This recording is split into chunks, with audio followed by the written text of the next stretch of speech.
Assalamualaikum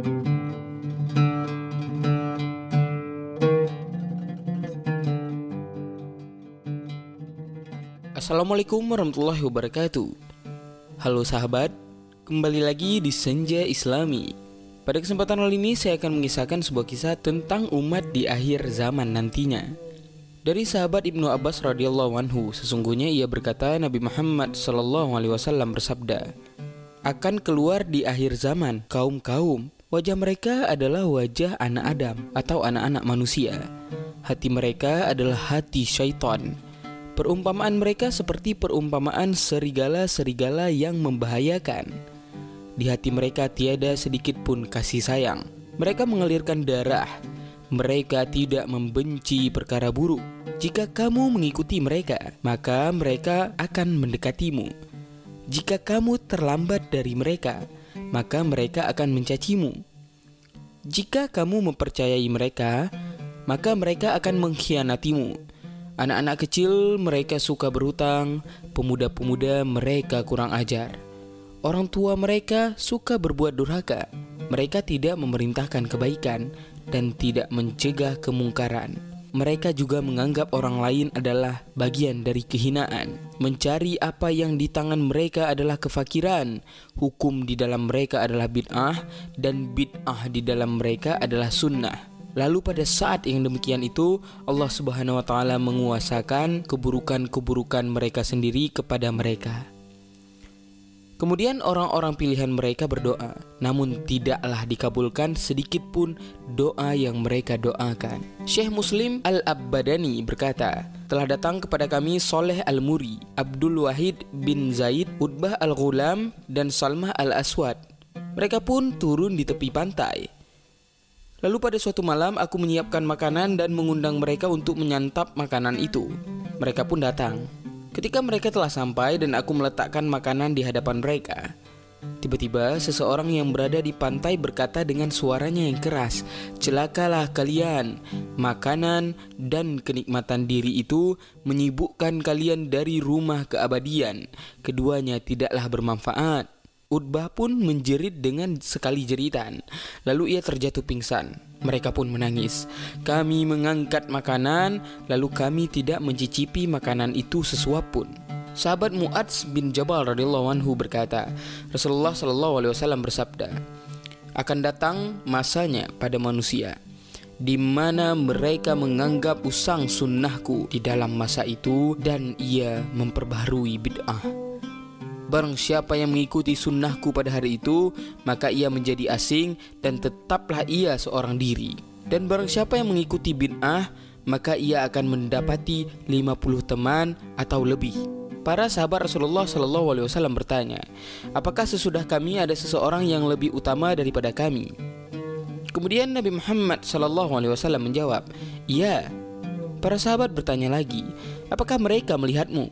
Nabi Muhammad SAW menjawab, tidak. Para sahabat bertanya lagi, apakah wahyu turun kepada mereka? Kemudian Rasulullah SAW menjawab, tidak. Para sahabat bertanya, bagaimana mereka ada dan bagaimana keadaan mereka? Nabi Muhammad SAW menjawab, seperti garam di dalam air, hati mereka lebur, sebagaimana garam yang larut di dalam air. Para sahabat bertanya, bagaimana mereka hidup? Nabi Muhammad SAW menjawab, seperti belatung di dalam cuka. Para sahabat kemudian bertanya, bagaimana mereka menjaga agama mereka? Nabi Muhammad SAW menjawab, seperti bara api di kedua tangan. Jika kamu meletakkannya, maka ia akan padam, dan jika kamu memegangnya dengan tangan, maka ia akan membakarmu. Pada suatu ketika Abdullah bin Abbas radhiyallahu anhu beserta sahabat lainnya sedang berkumpul selesai melaksanakan sholat. Lantas datanglah Nabi Muhammad SAW seraya bertanya kepada mereka semua, tahukah kalian siapa makhluk yang paling menakjubkan keimanannya? Para sahabat yang ada di sana kemudian menjawab, apakah para malaikat, wahai Rasulullah?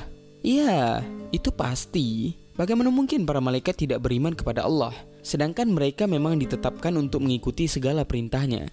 Para sahabat pun kemudian menjawab lagi, apakah para nabi, wahai Rasulullah? Bagaimana mungkin para nabi tidak beriman kepada Allah, sementara malaikat Jibril turun langsung kepada mereka dengan memberikan wahyu daripada langit. Jawab Nabi Muhammad SAW. Sahabat kemudian mencoba menjawab lagi, para sahabatmu wahai Rasulullah, bagaimana mungkin para sahabatku tidak beriman kepada Allah? Sedangkan mereka melihat langsung berbagai macam mukjizat yang diberikan kepadaku, dan aku selalu mengabari mereka setiap wahyu yang diturunkan kepadaku. Lantas, siapakah dia wahai Rasulullah? Tanya para sahabat dengan penuh rasa penasaran.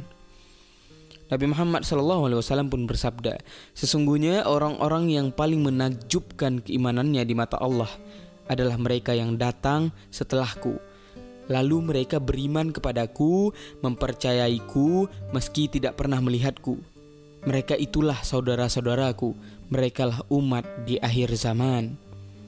Nah sahabat, ada motivasi besar bagi kita umat di akhir zaman yang tersirat dalam kisah yang telah saya kisahkan tersebut, yaitu sebuah informasi yang dapat mendorong rasa keimanan kita sebagai umat Nabi Muhammad SAW, yakni keistimewaan karena kita tetap beriman meskipun tidak pernah bertatap wajah, meskipun tidak pernah bertemu, meskipun tidak pernah mendengar suara Nabi Muhammad SAW. Bukan dalam rangka berbangga diri atas informasi yang telah disampaikan oleh baginda Nabi Muhammad SAW, akan tetapi lebih pada upaya untuk merenungi dan merefleksikan diri agar dapat termotivasi dalam meningkatkan iman di dalam hati ini, sehingga kita akan selalu mengingat Nabi Muhammad SAW. Kita akan selalu mengingat kehebatannya, dan insya Allah kita akan bersama beliau di surganya Allah nantinya. Amin amin ya rabbal alamin. Demikianlah kisah yang dapat saya sampaikan. Lebih dan kurang saya mohon maaf. Wabillahi taufiq wal hidayah. Assalamualaikum warahmatullahi wabarakatuh.